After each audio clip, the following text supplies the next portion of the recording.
Hi class, this is our third meeting and today we are going to learn making inferences.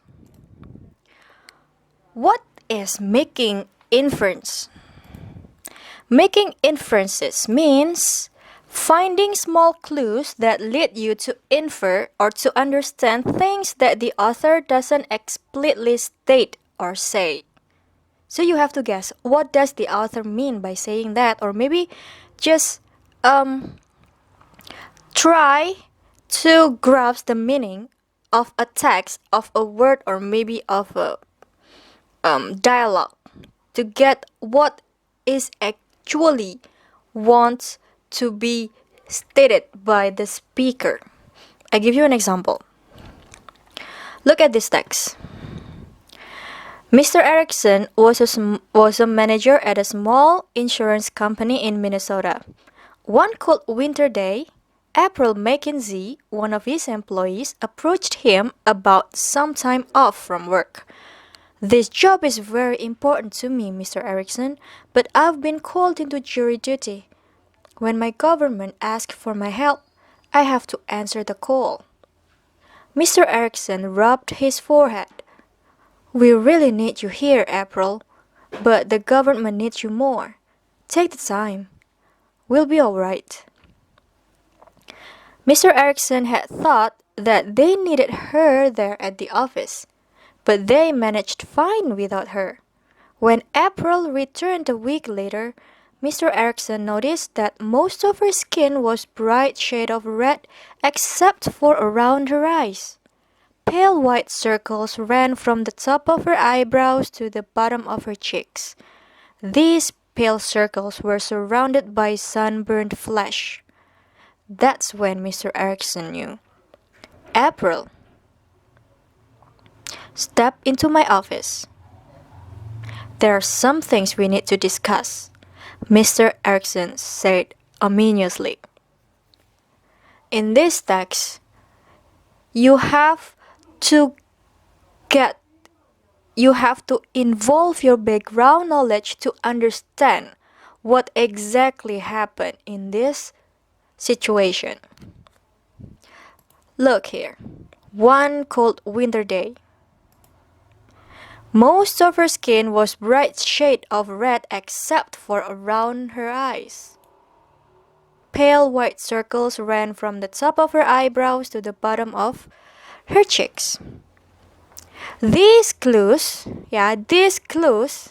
one cold winter day, and this one, just contradictive to each other.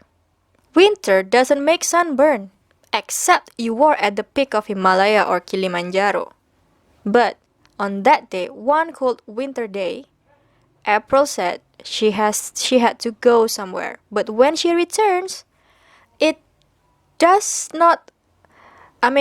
April didn't look like she has just spent a time in a cold winter in a room, right? Because winter doesn't make sunburn. So, what does it infer? This infer that April was lying. Probably. Yeah, right? It's probably. The clue exposed that there was this contradiction. A cold winter day, but she gets sunburned. You will get sunburn on the winter only if you are at the peak of Himalaya or Kilimanjaro, where you are very, very close to the sun. Alright, look again. When Mr. Erickson knew what? Guess. You have to guess. What did Mr. Erickson know? After reading this clue, you have to infer. This is where you connect your background knowledge, this clue, with what happened next. What Mr. Erickson knew.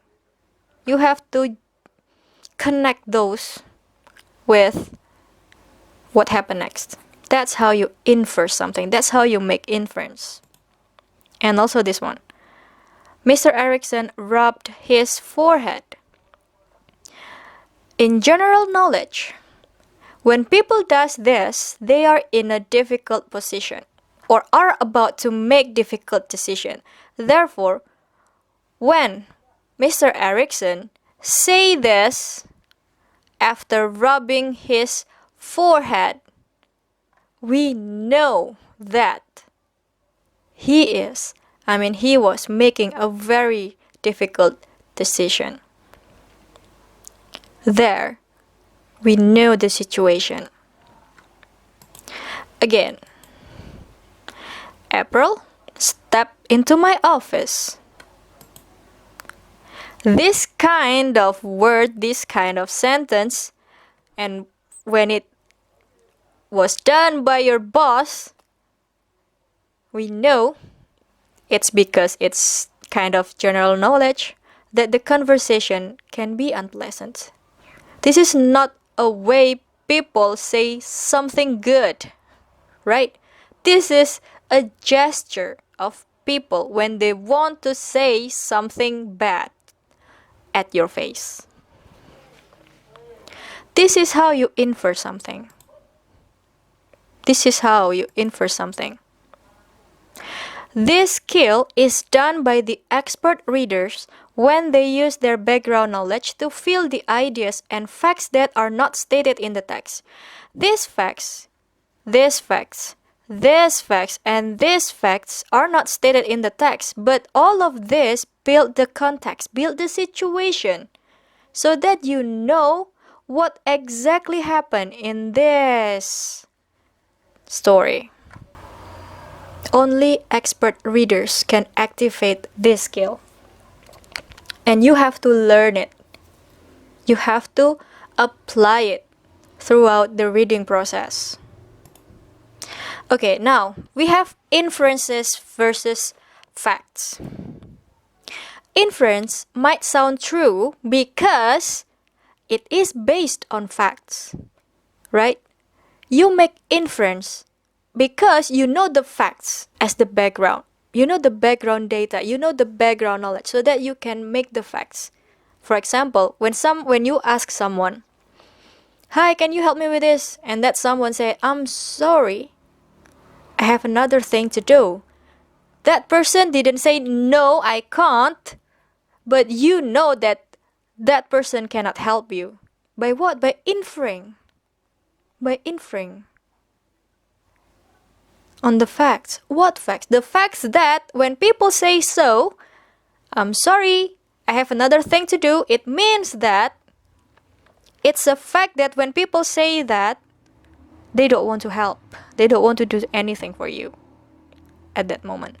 Therefore, even though it is based on fact, it is only educated guess. Why educated? Because it is based on facts. But still, it's a guess. Therefore, inference can't be verified. Here are some differences between facts and opinion. You can see more samples on your book. I just mentioned 3 of them. Chile is considered one of the most conservative Catholic countries in South America. This can be verified. How? You can see the source. You can see the source by the data of the number of people who go to church compared to the other country in South America. Also this, on January 15, 2006, Chilean elected their first woman president, Michelle Bachelet. This is also a fact because this is what exactly happened on January 15, 2006. You can verify this. Michelle Bachelet is a former defense minister, a doctor, a single mother, a non-Catholic.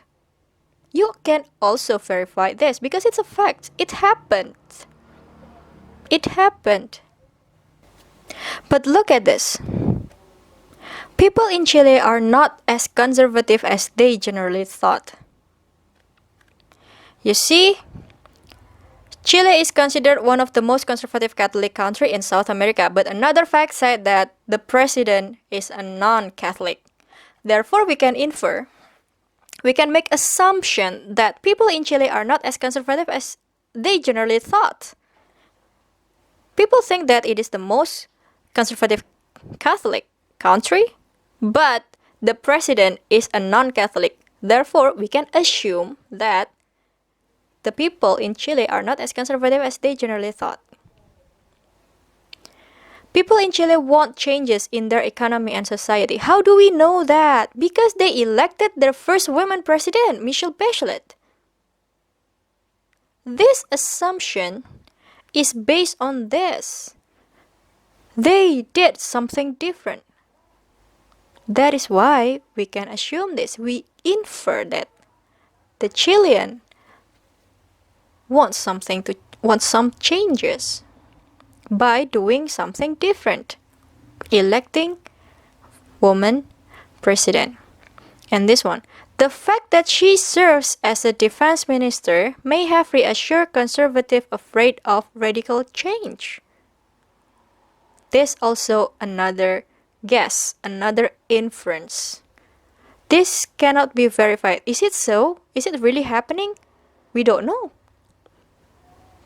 Because it's not a fact. But how can people say so? Yes, because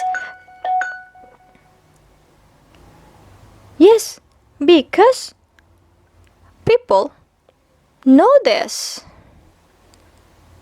She is a former defense minister. So she knew about the country. And she knows how the country works. So we can assume that there won't be any radical change. Because she was a former defense minister and she knows how they rule the country. Okay, that's the difference between the facts and inferences. Alright, that's the end of the explanation. We continue our discussion on WA group. Alright, see you.